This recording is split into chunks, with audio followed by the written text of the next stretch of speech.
আসসালামু আলাইকুম, কি অবস্থা, কেমন আছেন সবাই? আশা করি সবাই ভালো আছেন। আলহামদুলিল্লাহ, আমিও ভালো আছি। আজকে আপনাদের একটি ম্যাগনেটিক কন্ডাক্টর সম্পর্কে ধারণা দিব।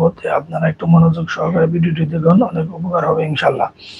দেখুন, আমার হাতে একটি ম্যাগনেটিক কন্ডাক্টর দেখা যাচ্ছে। এটি একটি ম্যাগনেটিক কন্ডাক্টর। এই ম্যাগনেটিক কন্ডাক্টরের দেখুন এখানে A1 ও A2 লেখা আছে। A1 হচ্ছে এই টার্মিনালটি এবং A2 হচ্ছে এই টার্মিনাল। এই দুটি টার্মিনালে যখন আমি 220 ভোল্ট সরবরাহ পাওয়ার সাপ্লাই দিব, তখন কিন্তু ম্যাগনেটিক কন্ডাক্টরটি অন হবে। আর অন হওয়ার সাথে সাথেই এটি কিন্তু এভাবে চাপ খেয়ে নিচের দিকে লেগে থাকবে। আর যখনই চাপ খাবে তখনই কিন্তু এখানকার যেগুলো এনো কন্টাক্ট আছে সেগুলো এনসি হয়ে যাবে, এবং এনসি কন্টাক্ট আছে সেগুলো এনো হয়ে যাবে। এখানে দেখুন, আমি আপনাদেরকে একটু দেখাচ্ছি। এখানে দেখুন 21 নাম্বার হচ্ছে এনসি। 21 নাম্বারে একটি ফেজ দিলে আউটপুট দিয়ে 22 নাম্বার পাওয়া যাবে। যখনই কন্ট্রাক্টর ধরবে তখন কিন্তু আর এই আউটপুট পাওয়া যাবে না।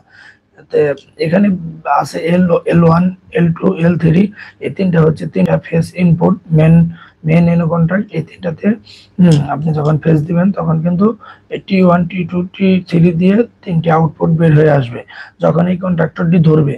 তো এই পাশে আছে দেখুন 13 নাম্বার এনো কন্ট্রাক্ট। এটাতে একটি ফেজ দিলে এই পাশ দিয়ে একটি ফেজ পাবেন। সাধারণত এগুলো কন্ট্রোলিং হিসাবে ইউজ করা হয়, কন্ট্রোলিং এর জন্য এগুলো ইউজ করা হয়। আর মেইনলি কারেন্ট যখন প্রোভাইড করা হয়, কোনো লোড চালাইতে হয়, তখন কিন্তু L1, L2, L3 এই তিনটি কন্ট্যাক্ট দিয়ে করতে হয়। কেননা এই কন্ডাক্টরের ভিতরে মেটালের পাতগুলো L1, L2, L3 এই তিনটি কন্ট্যাক্টের পাতগুলো খুব ভালো শক্ত করে মজবুত করে বানানো হয়, এবং এনও ও এনসি দুই সাইডে যে দুইটা, এই দুইটা কিন্তু খুবই পাতলা করে বানানো হয়। কেননা কন্ট্রোলিং এর ক্ষেত্রে খুবই সামান্য পরিমাণ কারেন্ট প্রবাহিত হয়, যে কারণে কোনো ক্ষয়ক্ষতি হয় না বলে খুবই পাতলা করে ওই পাত দুটি তৈরি করা হয়।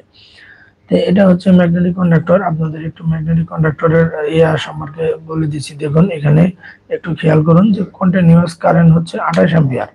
তো এখানে কন্টিনিউয়াস কারেন্ট 28 অ্যাম্পিয়ার, তার মানে কিন্তু এটা 28 অ্যাম্পিয়ার কারেন্ট প্রবাহিত হতে পারবে, কিন্তু অ্যাকচুয়ালি এটা হচ্ছে 30 অ্যাম্পিয়ারের একটি ম্যাগনেটিক কন্ডাক্টর। দেখুন, এখানে এটি কিন্তু 30 অ্যাম্পিয়ার বহন করতে পারবে না। কেননা এটি এই কারণেই পারবে না যে এই ম্যাগনেটিক কন্ডাক্টরের ভিতর যে 30 অ্যাম্পিয়ার কারেন্ট বেশিক্ষণ প্রবাহিত করতে পারবে না। যদি 10 থেকে 15 অ্যাম্পিয়ার, 12 অ্যাম্পিয়ার কারেন্ট সর্বোচ্চ আপনি প্রবাহিত করেন, তাহলে কিন্তু বেশ কয়েক বছর এটি অনায়াসেই চালাইতে পারবেন, কোনো সমস্যা হবে না।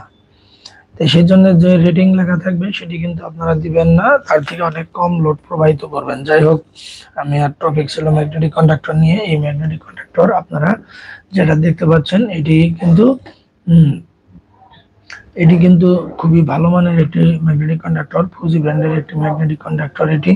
তো এটির আপনাদের যেটা সার্কিট দেখানোর প্রয়োজন ছিল সেটা হচ্ছে A1, A2 এই দুটা হচ্ছে কয়েল সাপ্লাই। এই ম্যাগনেটিক কন্ডাক্টরকে অন করতে হলে কয়েল সাপ্লাই দিতে হয়। এই দুটা হচ্ছে কয়েল সাপ্লাইতে। আপনারা তো ইতিপূর্বে জেনেছেন যে কয়েল সাপ্লাই A1 ও A2 টার্মিনালে প্রোভাইড করতে হয়। আর কত ভোল্ট প্রোভাইড করবেন সেটাও কিন্তু এখানে লেখা আছে। একটু ভালো করে খেয়াল করে দেখুন, 220 ভোল্ট সাপ্লাই দিতে হবে এখানে।